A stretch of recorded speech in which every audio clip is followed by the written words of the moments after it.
Hey, this is Man-Made Mead. Today we're going to do something completely new to me. I've been making mead for a long time. I'm at like 2.5 years now. I've made like 60 plus meads.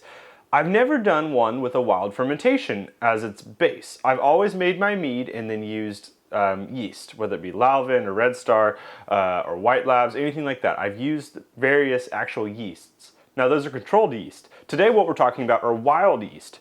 Wild yeast are the thing, or wild yeast around the world. There are yeast on everything basically, and what we're going to be experimenting with today is the yeast from apples. Now I have 3 different kinds of apples here.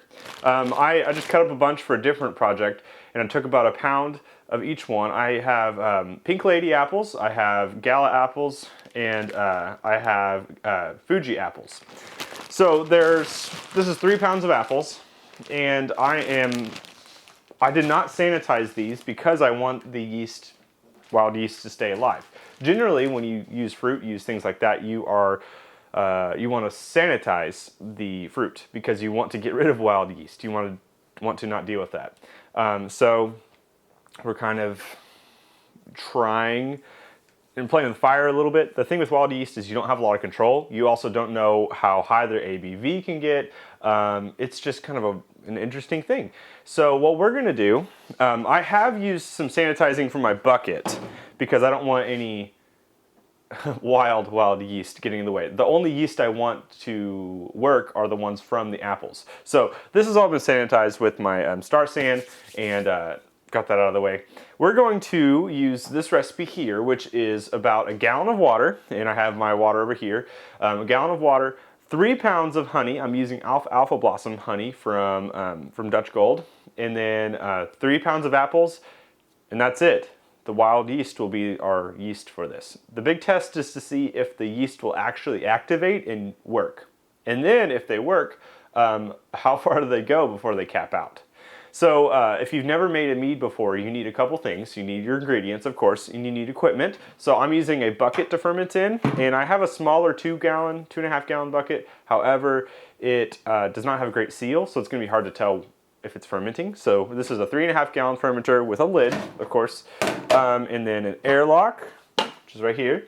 You also need your stuff like Star San, and then things to stir with, like spoons, and I use a little degassing wand to stir everything up. So anything to mix with. You'll also need a hydrometer to measure your gravity, which we'll do that today. And past that, at least with this mead, you don't need anything else.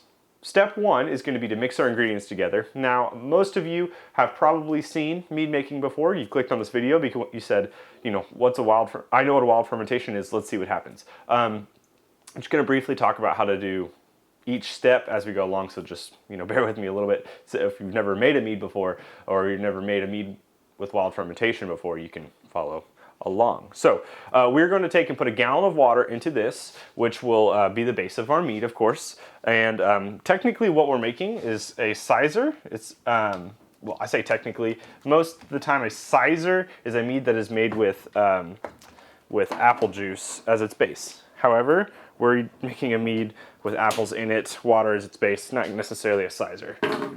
Now I'm just going to guess on exactly how much a gallon is. This is a 4 gallon thing of water. Okay, our next step is going to be to introduce our honey, and I'm going to use 3 pounds of honey in this, and I don't have a better way than to pour from this into it, so it's going to be a little bit of a hassle.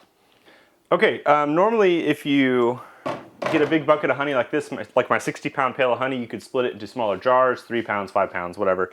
I don't necessarily do it all the time, and it makes it a little bit uncomfortable when it comes to small meads like this, like 3 pound, that's all I need.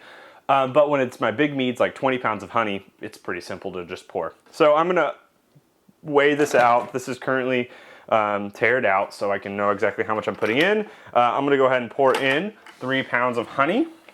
And there will be some wild yeast in this honey, which is also important to note as we're making this. And there's 3 pounds right there. Here comes the fun part. Just trying to stop the flow. All right, so What's important to note about the honey too, I said the yeast, but also the honey is the bulk of your flavor. So even with me adding apples to this, I'm still gonna look for a honey characteristic, and this alfalfa blossom honey is super nice. I really, really like it. So I'm gonna use this drill to stir it up. This is a drill with a degassing wand on the end, and I just stir one way for a little bit, and then stir the other way, and it mixes it all up.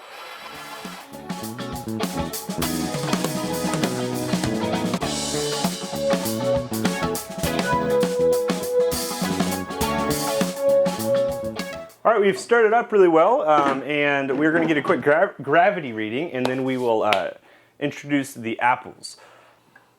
Okay, this thing's called a hydrometer. It is what measures the gravity of the alcohol, which then tells you the possible ABV.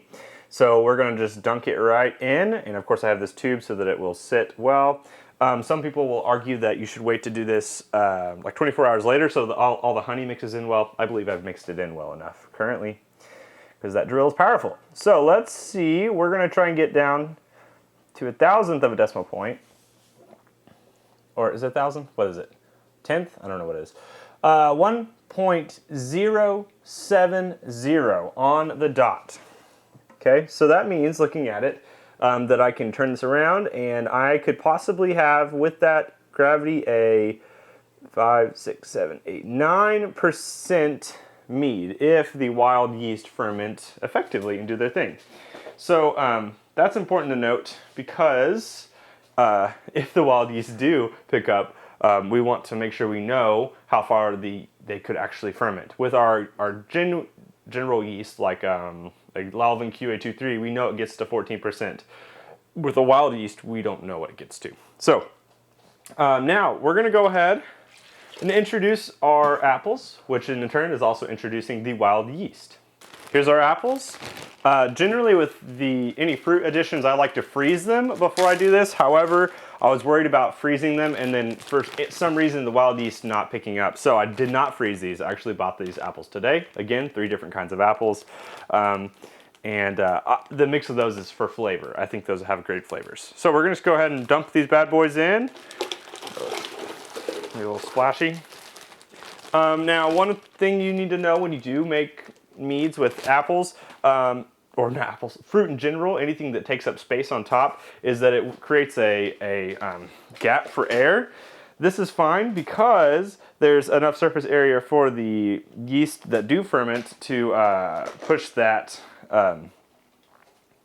through things. However, if you're using like a carboy and you fill it up with apples, you have to go through and punch the cap, is what we call it, where you take a spoon or something and you make sure there's a gap for the yeast and the like CO2 to escape, anything that's coming out to come out. Otherwise, you'll have a little explosion of things. I don't know if this is going to work. You're going to see here. I'm going to give you some updates in just a moment. But the last step before we finish this portion is going to be to just put this on here, and I will put a little label to make sure that I know what this is. And I need to fill up my airlock, and we put our airlock on, and then we're done. All right, put my airlock in. I believe this bucket will seal just fine, and I'm gonna leave it in basically my house room temp. It's like 70 degrees in here. Don't necessarily know what yeast will pick up, so here's some updates on how it's going. Well, we got some bad news. My wild fermentation, it didn't work, and I didn't check it for about a day, and because there had been no control or any yeast picking up, the bacteria that did pick up were bad. And you can see, I can't zoom in anymore, there's a bunch of mold. So I'd say if I was trying to find a resolve for this, I would say, I don't know why there was no wild fermentation. I mean, there's clearly a little fermentation, but it's not the one we want. So the bacteria that picked up are just not the right ones. So I don't have a great resolve for this. I don't know. Give me your opinion down below, and I'll make sure and advertise this video as not a success. I want to redo it, but I want to figure out how to do it right. So let me know what you think down below. Let's try and figure out how to do this right this next time. So, of course, do all the things. I'm gonna have to dump this guy because I don't want to have a moldy mead. Doesn't do any good for anybody, so I'll be dumping this guy, unfortunately. And we'll try again in the future. Check out my other videos. Check out the links down below. Leave a comment, and I hope you guys have enjoyed this. Yeah, that's kind of sad. See you guys next time. Cheers.